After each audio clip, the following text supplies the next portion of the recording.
Et Phiné, lorsqu'il quitte l'assemblée, c'est pour descendre dans la tente. Or, Phiné qui descend dans la tente, c'est l'image de Christ qui porte les corps humains.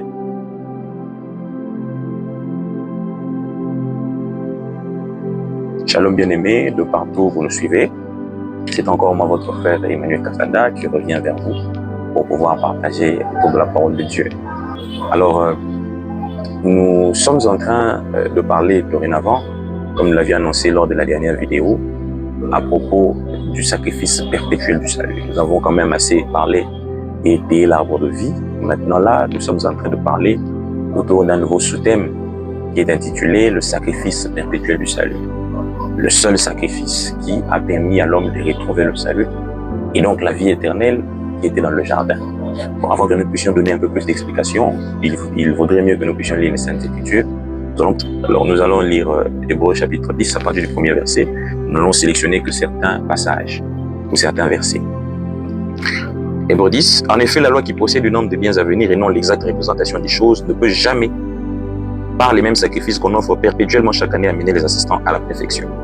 Nous descendons au verset 3. Mais le souvenir des péchés est renouvelé chaque année par ces sacrifices. Car il est impossible que le sang des taureaux et des boucs ôte les péchés. J'aime le verset 5. C'est pourquoi Christ entrant dans le monde dit « Je n'ai voulu ni sacrifice ni offrande, mais tu m'as formé un corps. Tu n'as agréé ni holocauste ni sacrifice pour le péché. Alors j'ai dit « Voici je viens. » Parenthèse, dans le rouleau du livre, il est question de moi. Pour faire, ô Dieu, ta volonté. Nous allons directement prendre le verset 14. C'est vraiment le verset de base de notre nouveau sous-thème. Car par une seule offrande, il a amené à la perfection pour toujours ceux qui sont sanctifiés. Et nous allons prendre également le verset 18 qui dit « Or, là où il y a le pardon des péchés, il n'y a plus d'offrande pour les péchés. » Nous allons prendre le livre de Nombres, chapitre 25. Nous allons lire, vous allez supporter un peu cette lecture. Ça sera vraiment là où nous allons tirer une belle pensée qui va nous aider pour le moment. 25, nous allons également sélectionner les versets. La Bible a dit « Israël demeurait à Sittim et le peuple commença à se livrer à la débauche avec les filles de Moab. Elles invitèrent le peuple au sacrifice de leur Dieu et le peuple mangea et se prosterna devant leur Dieu. » Je descends au 4e verset. L'Éternel dit à Moïse « Assemble tous les chefs du peuple et fais pendre les coupables devant l'Éternel en face du soleil, afin que la colère ardente de l'Éternel se détourne d'Israël. » Nous descendons au verset 6. Et voici un homme des enfants d'Israël vint et amena vers ses frères une Madianite, sous les yeux de Moïse et sous les yeux de toute l'assemblée des enfants d'Israël, tandis qu'il pleurait à l'entrée de la tente d'assignation. À cette vue, Phiné, fils d'Éléazar, fils du sacrificateur Aaron, se leva du milieu de l'assemblée et prit une lance dans sa main. Il suivit l'homme d'Israël dans sa tente et il les perça tous les deux. L'homme d'Israël prit la femme par les bas-ventres et la plaie s'arrêta parmi les enfants d'Israël. Nous descendons au 11e verset. Phiné, fils d'Éléazar, fils du sacrificateur Aaron. Là, nous descendons au 10e verset. L'Éternel parla à Moïse et dit « Phiné, fils d'Éléazar, fils du sacrificateur Aaron, a détourné ma fureur de déçu les enfants d'Israël parce qu'il a été animé de mon zèle au milieu d'eux. Et je n'ai point dans ma colère consumé les enfants d'Israël. C'est pourquoi tu diras que je traite avec lui une alliance de paix. Ce sera pour lui et pour sa postérité après lui l'alliance d'un sacerdoce perpétuel parce qu'il a été zélé pour son Dieu et qu'il a fait l'expiation, j'aime ça, pour les enfants d'Israël. L'homme d'Israël qui fut tué avec la Madianite s'appelait Zimri, fils de Salut. Il était chef d'une maison paternelle des Siméonites. Nous allons ajouter le psaume 106, psaume chapitre 106. Nous allons prendre le 29e au 31e verset. Ils irritèrent l'Éternel par leurs actions, et une plaie fit irruption parmi eux. Phiné se leva pour intervenir, et la plaie s'arrêta. Cela lui fut imputé à justice, de génération en génération, pour toujours. J'aime ça. Alors, avant que nous n'ajoutions certains autres versets, ce qu'il faut que nous comprenions, c'est que déjà, nous avons parlé de l'arbre de vie. Maintenant, nous entrons, parce que nous avons parlé de l'arbre de vie qui était le support de la vie éternelle et donc de la perfection dans le jardin. Mais lorsque nous avons expliqué cet arbre de vie, nous avons commencé à migrer petit à petit pour montrer comment l'homme a-t-il eu à nouveau le droit à l'arbre de vie. Nous avons certainement touché à certaines choses à un moment. Maintenant, nous descendons pour expliquer ce sacrifice ou cet acte qui a permis à l'homme de rentrer dans le jardin et de revenir dans la grâce de Dieu. Et cet acte-là, c'est ce que Hébreux chapitre 10 nous dit, verset 14e, par une seule offrande, il a amené à la perfection les assistants. Il a amené à la perfection. J'aimerais d'ailleurs que nous rélisions ça. Hébreux 10, verset 14. Il faut vraiment que nous rélisions ça. Par une seule offrande, il a amené à la perfection pour toujours ceux qui sont sanctifiés. C'est-à-dire que l'offrande a permis à l'homme d'être ramené à la perfection. C'est là le thème que nous avons. Et il n'y a pas eu beaucoup d'offrandes. Il n'y a eu qu'une seule offrande. Alors, pour bien faire asseoir cette pensée, c'est une belle pensée, c'est un sous-thème où nous allons essayer d'exploiter, de comprendre c'était quoi le sacrifice.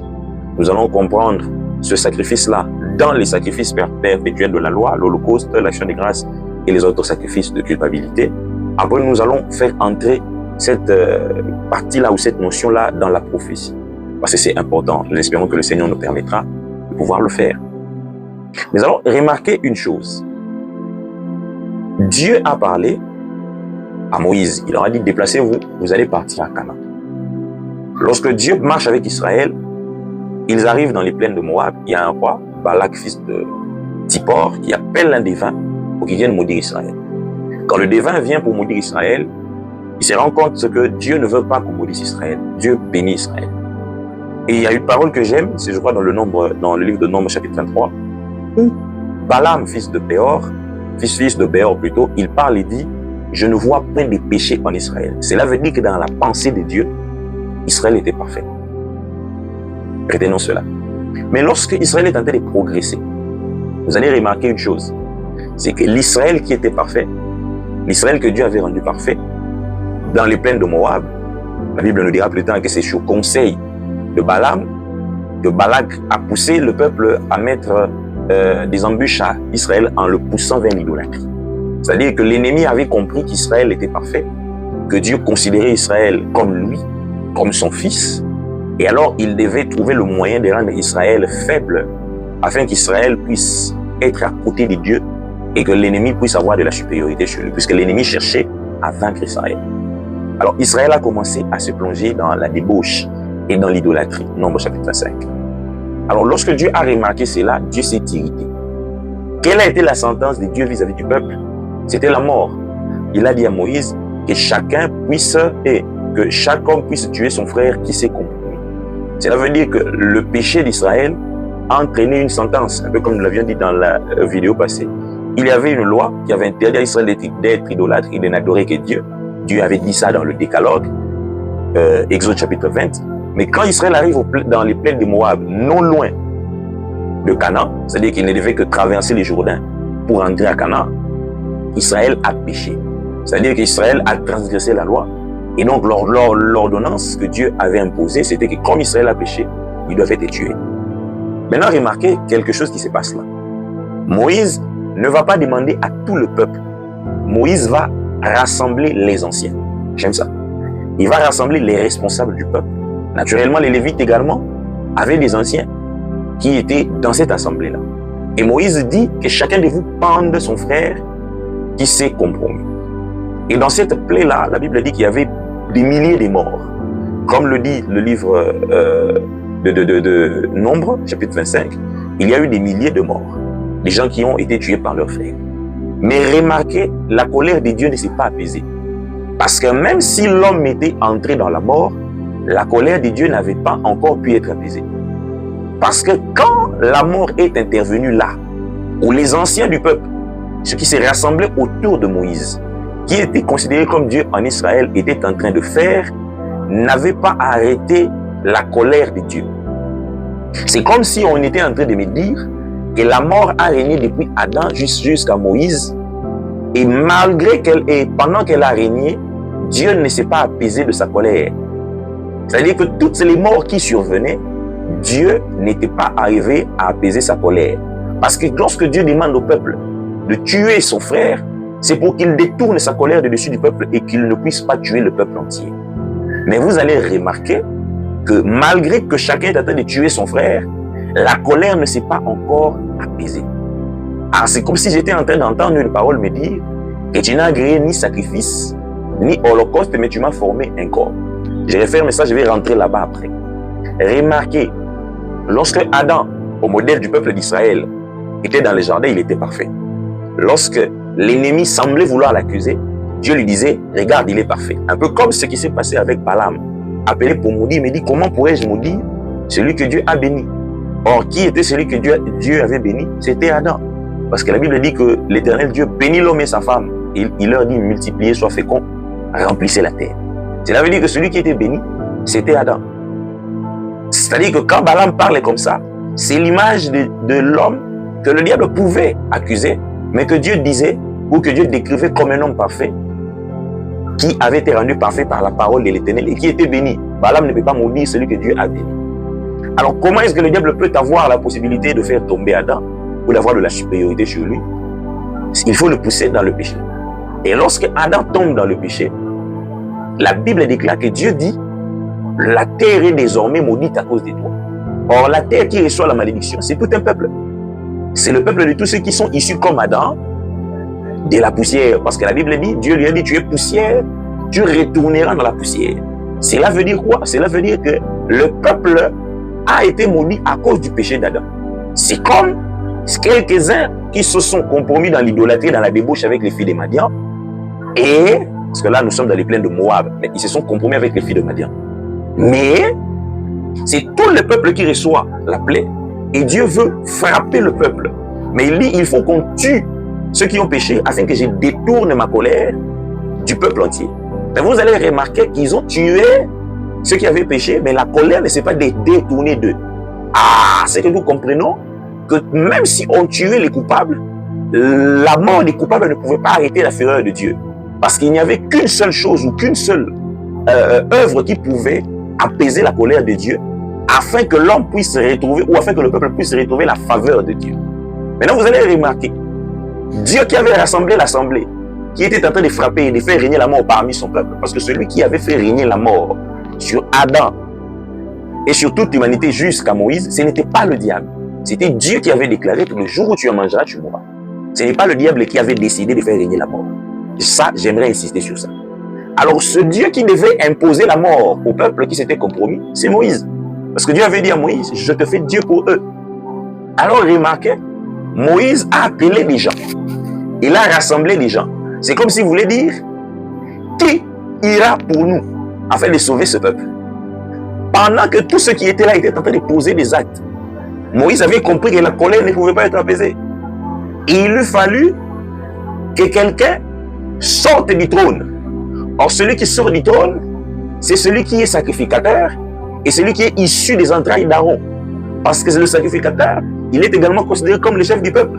Vous allez remarquer dans le livre d'Actes des Apôtres, lorsque l'apôtre Paul ou Saul de Tarse s'attaque au souverain sacrificateur, on lui dit, comment peux-tu t'attaquer au souverain sacrificateur? Il dit, je ne savais pas que ce fut là le souverain sacrificateur. Car il est dit dans la loi que tu ne parleras pas en mal du chef de ton peuple. C'est qu'il lui fallut que quelqu'un sorte du chef du peuple afin d'apporter la rédemption. Et vous allez remarquer que dans le livre d'Hébreux chapitre 10, cet homme-là est en train de dire, tu n'as agréé ni sacrifice, ni holocauste, mais tu m'as formé un corps.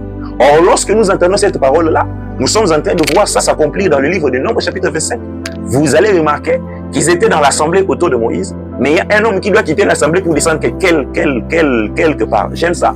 Et cet homme, c'est qui? C'est Phiné, fils d'Éléazar, fils du sacrificateur Aaron. Parce que je crois qu'en ce temps-là, le sacrificateur Aaron, je crois que c'est dans Nombre 22 ou 23 ou 21, Aaron est déjà mort.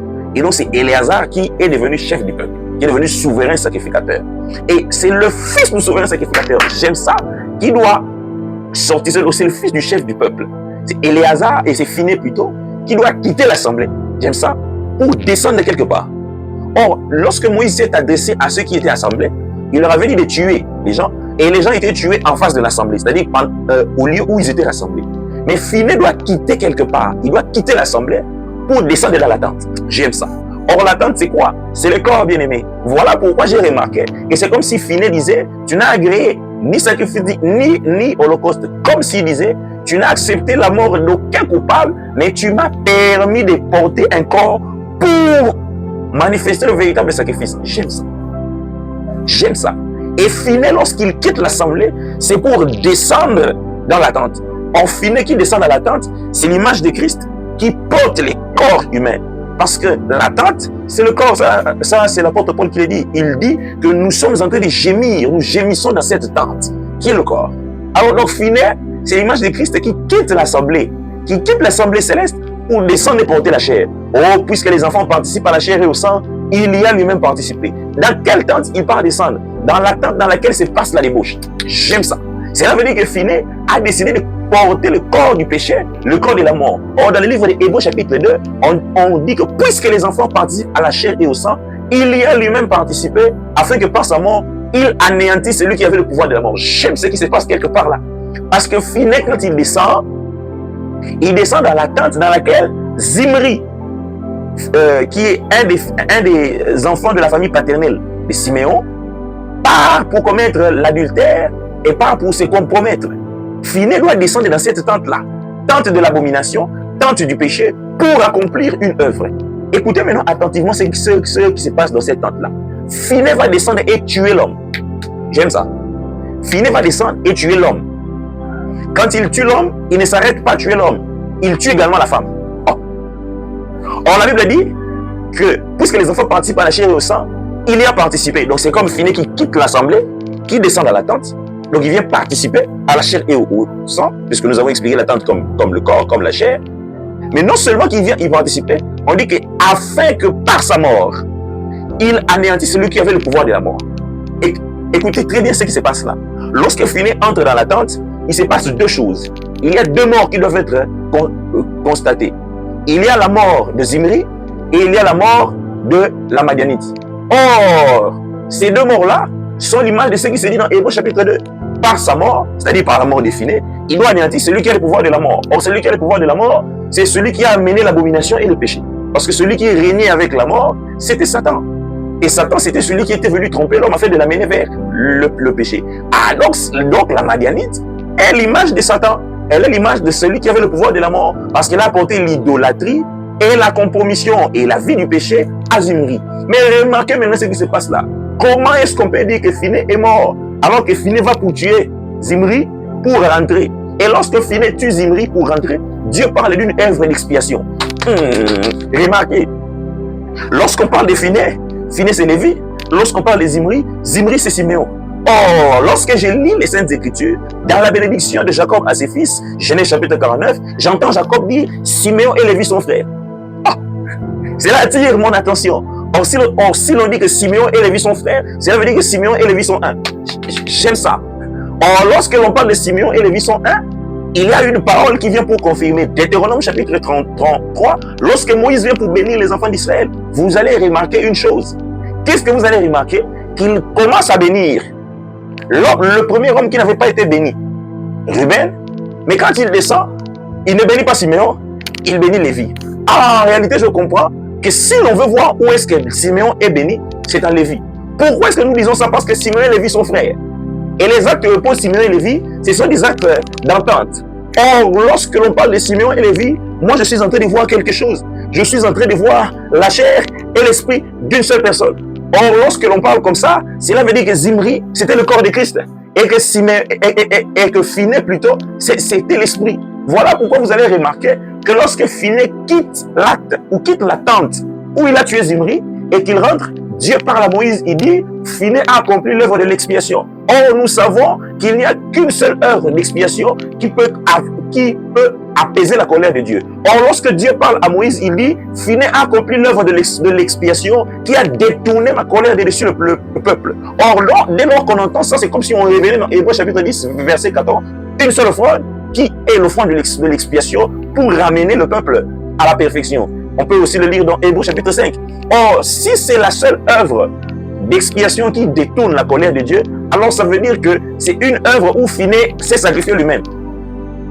Parce qu'on dit que Christ est entré dans les tabernacles célestes, non pas avec notre sang, mais avec son propre sang.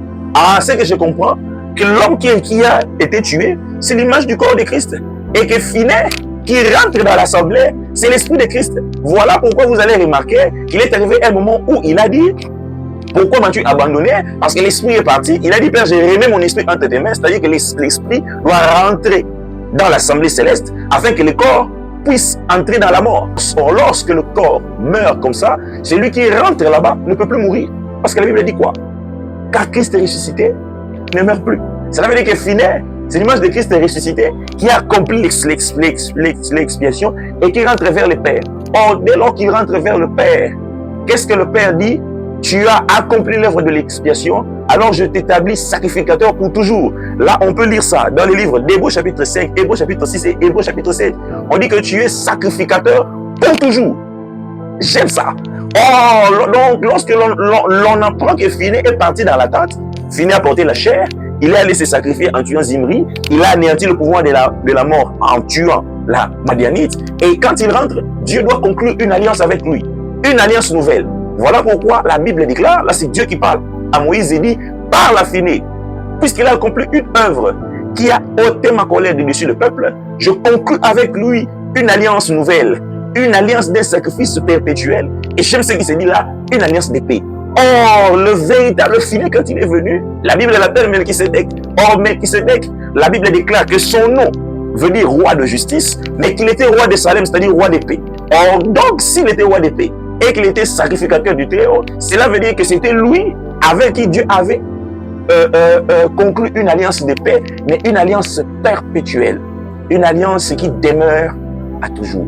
Ah, donc c'est que je comprends que le sacrifice perpétuel qui ramène le peuple à la perfection, c'est le sacrifice de Christ qui a quitté le ciel, qui est descendu dans la tente, afin que par sa mort, il puisse ôter la malédiction, la plaie qui était sur la terre. Parce que nous avons dit que l'assemblée, que le peuple d'Israël, c'est l'image de la terre. Et la terre, c'est l'image de tous les descendants ou tous ceux qui sont nés des femmes et qui sont issus de la terre, de la poussière de la terre. Comme on avait dit à Adam, tu es poussière, tu retourneras dans la poussière. Et donc nous avons compris, excusez, et nous avons remarqué que c'est ce seul sacrifice-là qui peut ramener le peuple à la perfection. Ce que j'aimerais te dire maintenant là, c'est que la perfection est disponible. Parce que la perfection, c'est quoi? D'après ce que nous avons lu, d'après la démonstration que nous avons faite, la perfection, c'est voir la colère de Dieu se détourner du dessus du peuple. Or, la colère de Dieu qui était sur le peuple, c'était la mort qu'il avait prononcée, la mort qu'il avait arrêtée. Or, il lui fallut qu'une seule mort puisse être constatée pour porter sur elle, ou pour porter en elle, le poids de toutes les morts qui devait y avoir, afin que la colère de Dieu soit apaisée. Il y avait eu des morts de certains coupables, mais la colère ne s'était pas apaisée. Et il fallait que celui qui n'était pas coupable puisse mourir, afin qu'il puisse porter le poids de la mort de tout le monde, afin que la colère de Dieu soit apaisée. Cela veut dire que quand toi aussi tu tombes dans le péché, tu rentres dans la mort. Mais j'aimerais t'apporter une bonne nouvelle, c'est qu'il y a quelqu'un qui est descendu pour mourir à ta place, afin que la colère qui devait s'appliquer à ta vie ne puisse pas s'appliquer, parce qu'on dit qu'il détourne la colère de Dieu. Ce que j'aimerais t'annoncer comme bonne nouvelle, à toi qui as peut-être péché, à toi qui t'es éloigné du Seigneur, à toi qui es rentré sous la coupe de la mort, ou sous la puissance de la mort via le péché, c'est qu'il y a une seule bonne nouvelle. Finé, fils d'Éléazar, le véritable Finé qui est Jésus-Christ, est descendu dans la chair, il a participé à la chair, il s'est sacrifié afin d'accomplir l'œuvre de l'expiation.